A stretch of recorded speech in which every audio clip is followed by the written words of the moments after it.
नमस्कार साथियों। तो आज है 10 फरवरी 2026। देखिए, सुबह से ही आज बाजार बहुत ही बढ़िया मूड में था और निफ्टी 50 की क्लोजिंग भी ठीक ठाक ही हुआ। इवन निफ्टी 50 के साथ आज मोस्टली सेक्टर पॉजिटिव में क्लोजिंग दिया और फिलहाल यूएस मार्केट की मूड भी काफ़ी बढ़िया चल रहा है। ये देखिए, अभी यूएस में दोपहर 1:23 पे डॉ जोन्स आ चुका है 0.28% पॉजिटिव में और दूसरी तरफ आपके नैस्डैक कंपोजिट की पोजीशन कुछ टाइम पहले जो थोड़ा सा वीक चल रहा था, अच्छा बीच में थोड़ा रिकवर किया था, अभी फिर से थोड़ा सा डाउनवर्ड मूवमेंट आना शुरू हो चुका है। तो फिलहाल नैस्डैक कह सकते हो आप थोड़ा सा नीचे है 0.11% और दूसरी तरफ डॉ जोन्स की पोजीशन काफ़ी स्टेबल है। और जिस वजह से हमारे जो गिफ्ट निफ्टी है ना, वो अक्सर याद रखना डॉ जोन्स को फॉलो करते हैं। और गिफ्ट निफ्टी की पोजीशन देखिए, अभी रात 11:54 पे 26,028 पॉइंट पे पहुंच चुका है। तो मतलब आज निफ्टी 50 जहां पे क्लोजिंग दिया वहां से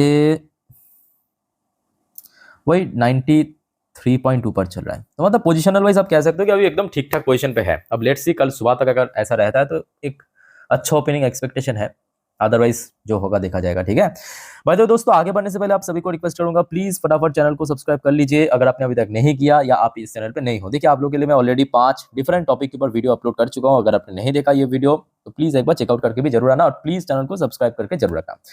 अब देखिए, जियोपॉलिटिकल टेंशन तो है, बिकॉज एक तरफ यूएस ईरान के साथ पंगा ले रहा है, ऊपर कनाडा के साथ पंगा ले रहा है, कभी यूरोप के साथ पंगा ले रहा है। तो यूएस के साथ ये सारे क्षेत्रों की पंगा तो चल ही रहा है। अब उस बीच में एक खबर निकल के आ रही है, आज रात की खबर है, ध्यान से इस खबर की डेप्थ को समझने की कोशिश करना, क्योंकि मिडिल ईस्ट में जो आपको मैं बार बार पिछले 2 हफ्तों से कह रहा हूँ कि कुछ ना कुछ गड़बड़ तो चल रहा है। अब वो गड़बड़ किस लेवल पे चल रहा है और वो गड़बड़ कब फटेगा किसी को पता नहीं है। अच्छा, डोनाल्ड ट्रंप जो कि यूएस की प्रेसिडेंट और इजराइल की प्राइम मिनिस्टर बेंजामिन नेतन्याहू के बीच एक मीटिंग होने वाला है बुधवार के दिन। और उस मीटिंग की जो मेन एजेंडा है, ईरान ने जो बैलिस्टिक मिसाइल प्रोग्राम लॉन्च किया, वो मैं आपको थोड़ा एकदम सरल भाषा में पढ़ के सुनाता हूँ। देखिए, Israel Benjamin Netanyahu is scheduled to meet US president Donald Trump on Wednesday, मतलब कल, याद रखना कल बुधवार के दिन नेतन्याहू और ट्रंप के बीच एक मीटिंग होगा। Talk on Iran missile, main agenda की Iran missile on agenda with Netanyahu say that he would prioritize discussion on negotiation with Iran। ठीक है, अब लेट्स सी क्या होता है। मतलब एक तरफ आप देख सकते हो कि ईरान के साथ यूएस का चल रहा है, दूसरी तरफ इजराइल के साथ ईरान की चल रहा है। ठीक है, मतलब यहाँ पे बेसिकली तीन तीन अलग अलग पक्ष है, ध्यान से सुनना। यूएस वर्सेस ईरान और इधर आपके Israel versus Iran. US versus Iran में चल रहा है आपके न्यूक्लियर को लेके, जो यूरेनियम एनरिचमेंट प्रोसेस को लेके चल रहा है, और इजराइल के साथ ईरान के चल रहा है जो बैलिस्टिक मिसाइल को लेके, बैलिस्टिक मिसाइल को लेके। ठीक है, तो मिडिल ईस्ट में कहीं ना कहीं गड़बड़ तो है, अब देखना होगा कि कब वो गड़बड़ एक बहुत मतलब विराट रूप लेते हैं। बट जब तक ना ले, मैं कहूँगा बाजार में सब कुछ कुशल मंगल रह सकता है। ठीक है, तो बस अपडेट लेते रहना। अच्छा, नेक्स्ट आप देखिए, अब ये व्यक्ति क्योंकि डोनाल्ड ट्रम्प है, बहुत इगोइस्टिक व्यक्ति है और रिसेंटली हमने देखा बहुत सारे जगह से सेटबैक तो मिला है और सबसे बड़ा सेटबैक मिला यूरोप की तरफ से।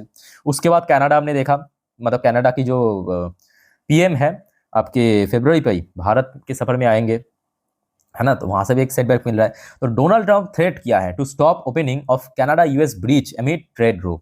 अच्छा, कनाडा यूएस की ठीक अपर साइड में है, ठीक उत्तरी भाग में। तो कनाडा और यूएस के बीच एक ब्रिज, ठीक है, ब्रिज होता है ना नॉर्मल ब्रिज, पुल टाइप के ब्रिज, तो वो बन चुका है। तो उसको बहुत जल्दी ओपनिंग भी करने का प्लान है, तो उसको ओपनिंग नहीं करेगा, कह दिया कि भाई ये ट्रेड रो के कारण हम ओपनिंग नहीं करेंगे, ये थ्रेट दे दिया। मैं आपको एकदम सरल भाषा में पढ़ के सुना देता हूँ, ध्यान से सुनना मेरी बात को। ये देखिए, president Donald Trump threaten Monday, मतलब वहां के हिसाब से मंडे, यहाँ पे मंगलवार, to stop the opening of a new bridge between United States and Canada in a fresh salvo against the country has suggest should become 51 state of US.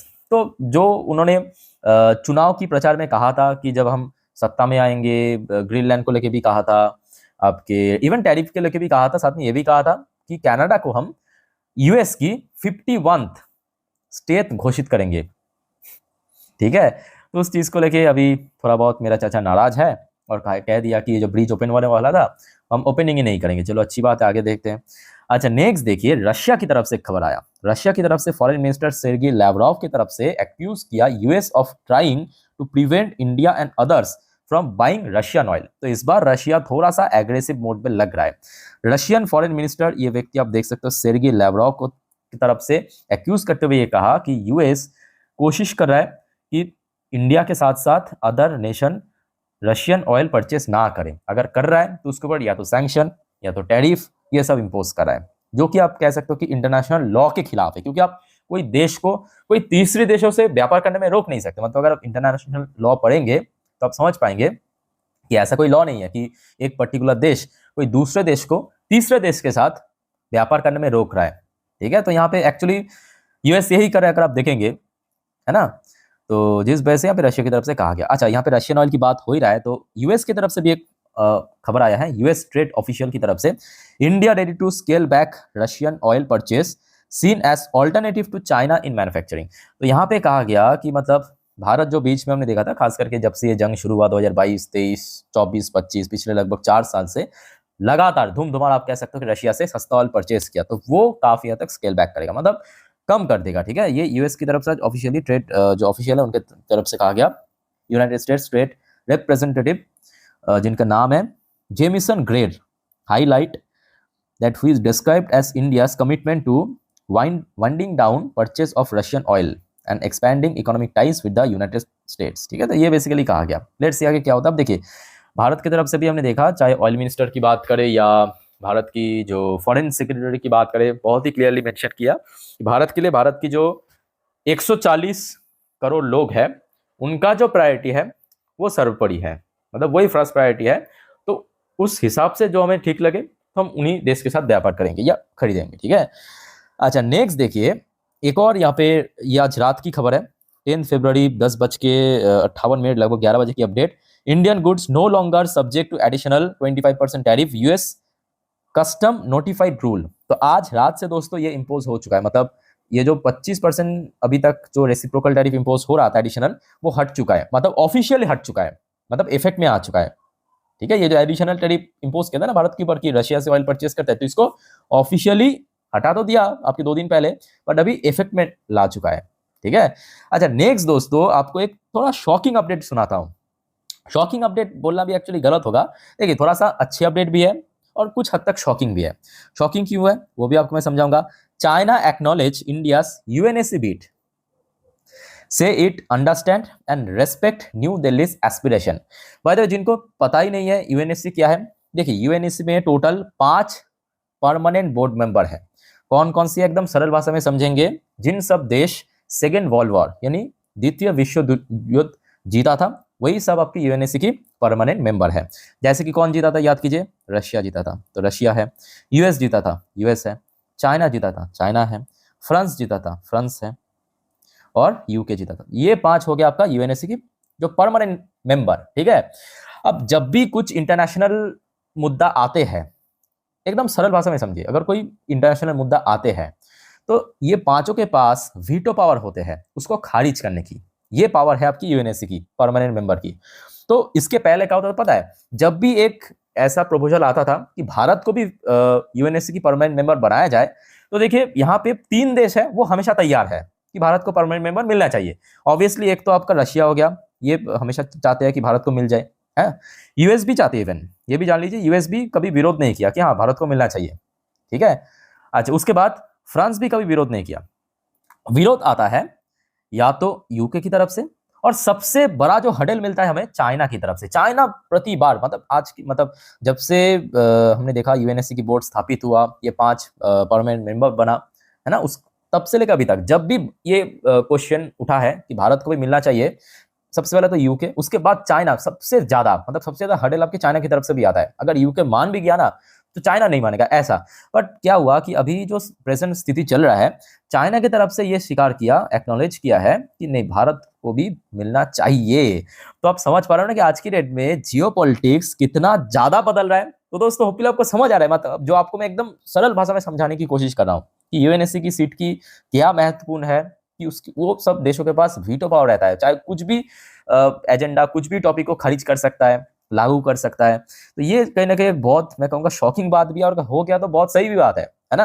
A senior Chinese official on Monday आज कहा, said Beijing understand and respect India aspiration for permanent membership of the United Nations Security Council यानी UNSC, a significant statement amid cautious effort by both sides to stabilize bilateral ties, मतलब भारत और China के दोनों पक्ष में, after year of strain. This mark a notable radical shift from Beijing. Reticle shift क्यों कहा? क्योंकि एक टाइम पे जहां पे सबसे ज्यादा हर्डल आता था चाइना की तरफ से, चाइना बार बार विरोध करता था, नहीं भारत को नहीं मिलना चाहिए, वीटो कर दिया। बट इस बार चाइना ने सपोर्ट करा इस चीज को कि लॉन्ग स्टैंडिंग, ये देखिए, posture on India's global ambitions.